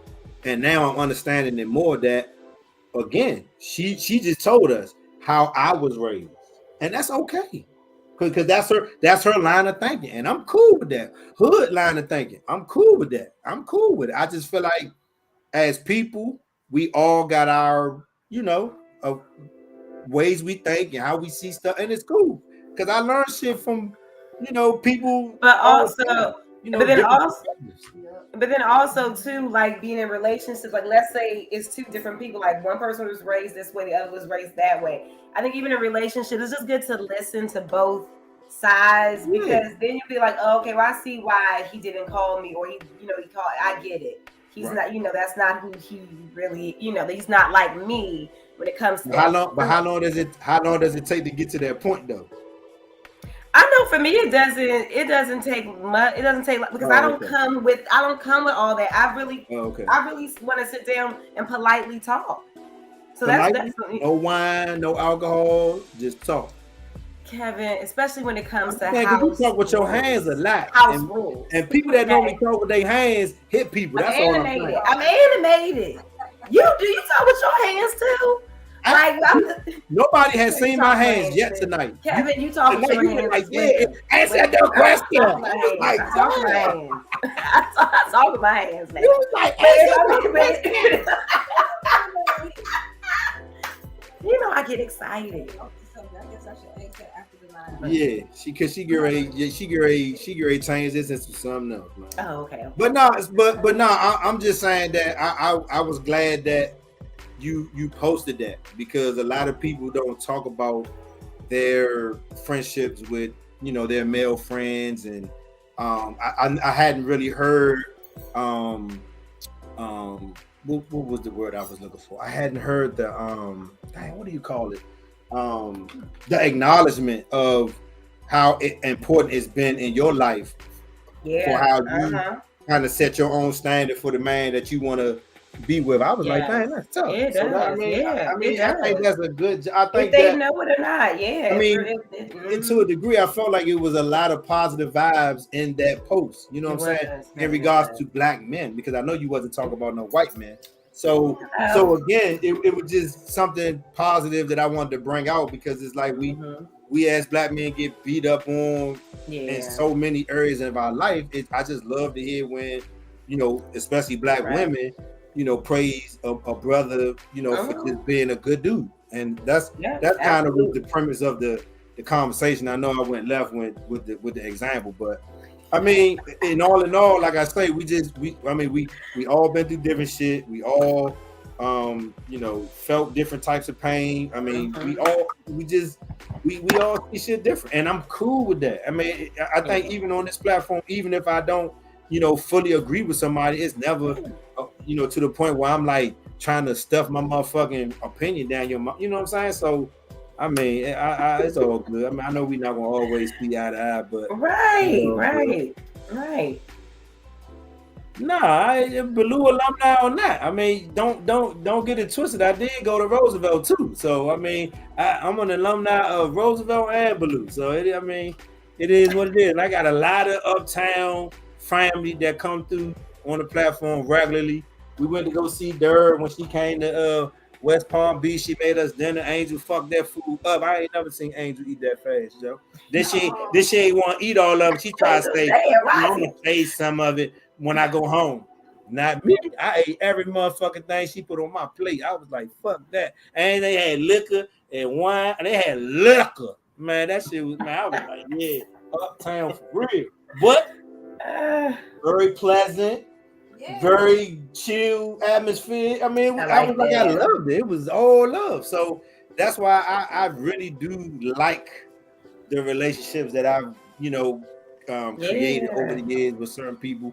Because I mean, it's other people that I've known as long as Durr, and we all went to school together and hung out, but we don't talk. I mean, no beef type thing. It's just we just don't talk. I mean, I remember one time a dude hit me in my inbox just to say what's up. I ain't seen you in a while, so that what's up with you? I was like, shit, I'm chilling, whatever, whoop de whoop, and that was it. I hadn't heard from him in a while. So I don't look at that no type of way. I just look at it like, you know what I'm saying? It's just life. Motherfuckers just living their life, and it is what it is. Yeah, it is what it is. And you were on their mind or something, or maybe you ran across their mind, or they just want to reach out. How the saying going, charge it to my head, not my heart. That's my heart. Yes. Yep. She said, "I'm an hour behind." Let me see. Oh, okay. Yeah, so I mean, again, y'all know how it is, man. It's Wednesday night. We do, man. And tonight, I mean, it was just, you know, I thought it would be decent to have this conversation and talk about, you know, platonic friendships, because we know of some of those friendships that go, you know, left real fast. And I mean, I think that with everything going on, like what we talked earlier in regards to the police chief who got caught sex trafficking. Right. It's another video if you guys get a chance to, before we get off. If you get a chance, there's a video on social media right now of a 12-year-old boy. His mother took his phone, and when she came home, he destroyed their whole motherfucking house. Yeah, my cousin sent that to me. Like he broke shit, he punched the wall, like he fucked up. Like I mean, you guys see the video though. Yeah, like when I say he fucked up their house, he fucked up their whole kitchen, both bedrooms, living room. He fucked that whole house up. Everything. Because she took his phone. I was like, now, what the I've been seeing a lot of these temper tantrums on social media now when kids are in the classroom flipping over the table, doing like having was it the little girl that was fighting the teacher? Yeah. So grabbed the teacher, hitting the teacher. I'm like, what the fuck? Y'all, my kids are grown. I'm not raising this new generation that people are dealing with. So as parents, how do y'all deal with these crazy type of temper tantrums and how like destructive, like he said, he tore up the whole house? Because at this point, I'm like, well, what was tornado hit it? It's feeling like now it's like psychological warfare with these kids. Like you got to break them mentally. I mean, I still feel like somebody posted in the comments. Somebody said, you know, where was the boundaries? Like where was the wherewithal of knowing the consequences if you do this? Because back in the day, we knew when we did something wrong. That would have been. So if we got in trouble, we already knew what the fuck time it was. So this person was asking, was there any of that in that situation? I'm like, it's hard to say. I'm like, but either way, I say either way in my mind, talking about some of the kids that you did, some of the kids that I've dealt with, pain is like their release. It's like them showing that they need help with something. But to fuck up they whole, I mean, he fucked up they whole. He like a tornado hit the house inside. I mean, I think towards the end it was like her work laptop or something. Yes, she said she was like, how am I going to explain this to my work, my job? How can I explain to my job that my son just broke my laptop? They ain't gonna believe that shit. I'm like, wow. So I'm like, and then somebody, a male at 12 years old, he got to get these hands. And I feel like it's so many different ways you can look at that and how somebody may look at that. Because when he said it, I ain't gonna lie, when he commented that, that's what I was thinking when I was first watching the video. Oh, I think everybody thought that first. Hands on him because he got. I mean, he fucked up their whole. I was like, wow, just because he couldn't have a phone. He wouldn't get nothing from me but a fucking bowl of oatmeal every night. And you know what? I know my cousin made it. Because you cannot have nothing since, but you need to be broken down to where you would never own another possession again. You won't have nothing but the bare essentials. You will have 2 pairs of underwear, a fucking pair of pants, a shirt. Wait, so you still buying necessities? You still supplying this 12-year-old with necessities? I mean, so first of all, it's almost all right. I'm gonna make this quick. So you're saying that after that, he would still be able to live in your house? Well, if he gonna go, that's your child. Oh yeah, I was on the lines of Kevin. I think that's another conversation then. I don't think he'll be in my house no more. He going some motherfucking way. Yeah, he's gonna definitely go somewhere, but he won't be here. You guys see this video. He going. Yeah, he won't be in here. This nigga punched holes in the wall. This nigga did all types of shit. He got to go somewhere because it was like a home invasion. I'm not saying it like I'm giving up. Something's wrong with him. So he needs to go like somewhere. he's going to a psychological. Yes, he fucked up their whole house. So he needs to get the fuck for a little while. Yeah, yes. Because even if I see him, my natural reaction is to lay these motherfucking hands on him off the break. And it ain't gonna be no motherfucking get off of him. The police gonna have to get me off of him. And I'm just being honest right now as a human being. Because when I saw the video, I was like, that was the first thing that I was thinking. This nigga did. I mean, she went from room to room to room. He fucked bathrooms, everything. He fucked everything up. Everything. No, this is a black woman. This is a black woman, Angel, and he. I was something. Yeah, but I know my cousin did bring up the mental health thing, but I'd have been like, Kevin, he's definitely getting up out of here, and he's definitely being transported somewhere because it's going to be two sociopaths now put together. Because it's how he messed up that house. Going straight to DHS because that means you might be next. Exactly. Oh, yes. It ain't just me. Like I'm just mad, and I'm mad. But when you look, when we get over here, I'm gonna show you the video. When you see it, you gonna be like, oh yeah, he gotta get the fuck. Because even though you, man, I can imagine one of these kids doing this in one of your houses because you took something from them and you came there to do your check. And the whole motherfucking house was destroyed. You called because you know you can't do it because you'll get in trouble. You calling the police off the rip because he got to get the fuck out of here. He got to get the. Hey, listen, I'm gonna post this video for y'all, and we can keep this going because I don't want y'all to think that I'm just being mean. I mean, I'm surprised that Amechi was feeling like I was feeling, and it wasn't because I don't love my child. It's something wrong with this motherfucker. Something's wrong. This nigga just fucked up our whole. We can't even. If somebody walk in there, they can't live in there no more.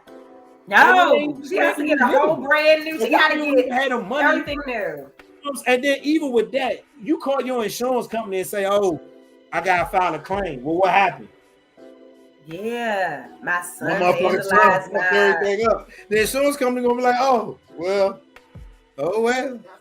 Hey, yeah, I just look. See, people saying what I'm thinking. Chrissy, like I would have caught a child.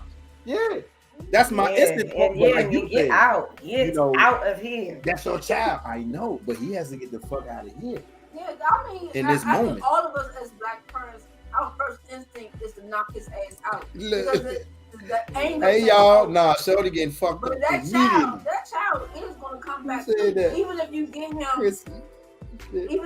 him Baker acted and put into a psych ward, he's eventually gonna come back to you. So you're gonna have to. But in that moment in time, I need somebody to help me with him. I need somebody. Because it's either going to be me or him, and it's not going to be me. It's either going to be me or him, and it's not going to be me. Behavioral planning, it's gonna be documented. It's gonna be something. To the system. They're gonna put him in some medication. It's gonna have to be something. But there's something that you're gonna definitely have to break him mentally, and that's gonna be an everyday thing. Like you're gonna have to take. I agree, Christy. You're gonna have to take everything away from him. You can break him mentally and put him on some strict rules. Well, I'm gonna say this and then we're gonna go. So I remember I heard a Marine say in the Marines, their philosophy when you come to boot camp, like the training camp or whatever, their philosophy is to break you down and then build you the fuck back up and bring you into this new person. I'm like, something like that has to happen for him. And then he needs to like, they need to take pictures and film and stuff so he can reflect back on that day. Like, dang, like this is your mother home. Like this was your house, home. Like what the fuck? And make him rebuild the house. Like remember you punched a hole in this wall? You need to fix that. Remember that? You gotta take this trash out. Yeah, you don't get no type of possession. You don't you work your way back into it. That's what I mean. You work your way back into it, but yeah. Wow, a book. Yeah, but I just remember like no electronics. Like you gotta earn yourself into every little thing. Like essentials. I remember talking. I'm sorry.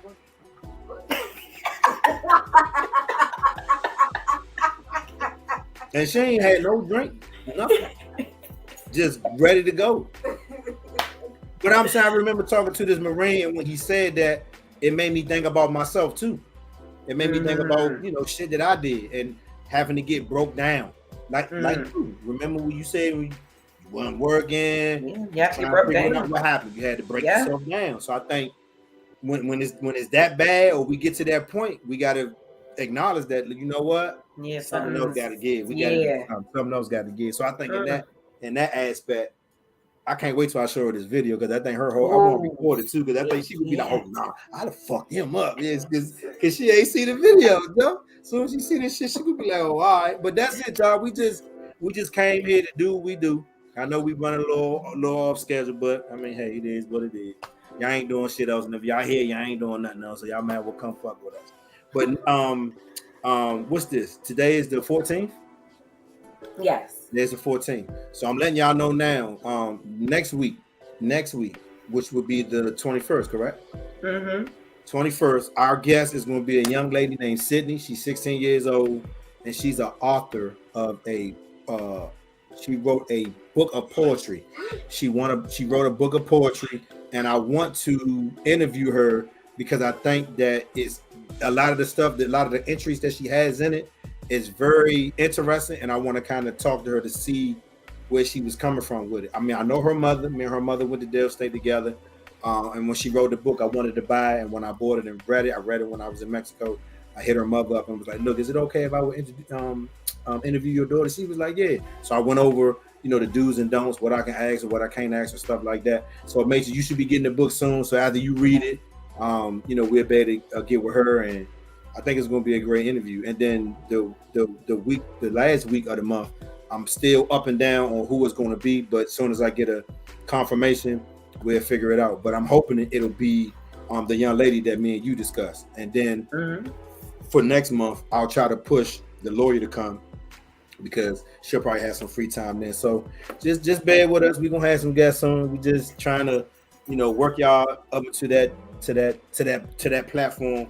So we've had a couple guests, and it's been fun. But I think now we wanted to take some time and just chat with y'all, just us. But now we want to bring some guests in and let y'all know what's going on out here. I think it's a fantastic book, though. But you got anything before we leave, Shawty? Well, I just want to say this has been an exciting conversation. I have really enjoyed tonight. Us just going from different topic to different topic. And as always, I'm just so happy everybody joined us. She looking at the video now. Look, she looking at the video now. She talking about, yeah, he fucked that whole house up. Yeah, he the guy. I don't give. Listen. I know it sound bad.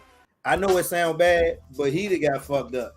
I'm sorry. He got fucked up. He would have. He got fucked up.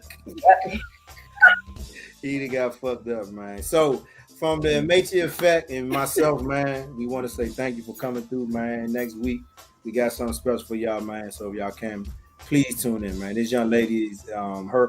When I read her book, and because I know some of her story, it just felt like the right thing to do to interview her. I mean, for me, I feel like when we see talented young people, we have to help tap into what they do and acknowledge and motivate them to keep going, because now she's in high school. And so even in her book, she said, now I feel more confident to write another book when I graduate high school. So she's giving us from, elementary school on up to junior high school. And so now she's in high school. And so she's saying by the time she graduates high school, she'll do another one, and then when she gets to college and finishes college, she'll do another. So I just want to talk to her and see, where she got this from. Because I mean, these young kids, I think we don't tap into them enough when we talk about us so much. But they about to be the ones that's gonna be running the fucking world. So why not tap into them and see what's going on with them? So I definitely want to tap in with her and see, why she wrote the book, and what inspired her to write the book, and just all that good stuff. So. About to be out, y'all. I need to get up and go to work tomorrow. I really don't want to, but I know. It is. Yeah. So till next week, y'all be safe, be easy. Motherfucking monkeypox is still out there, and COVID is still out there. Stop bullshit. Take your vitamins, your minerals, your sea moss, your black seed oil, your vitamin D. What is it? Echinacea. Just take all that good shit, man. Make sure y'all good, man. Y'all be safe. Peace.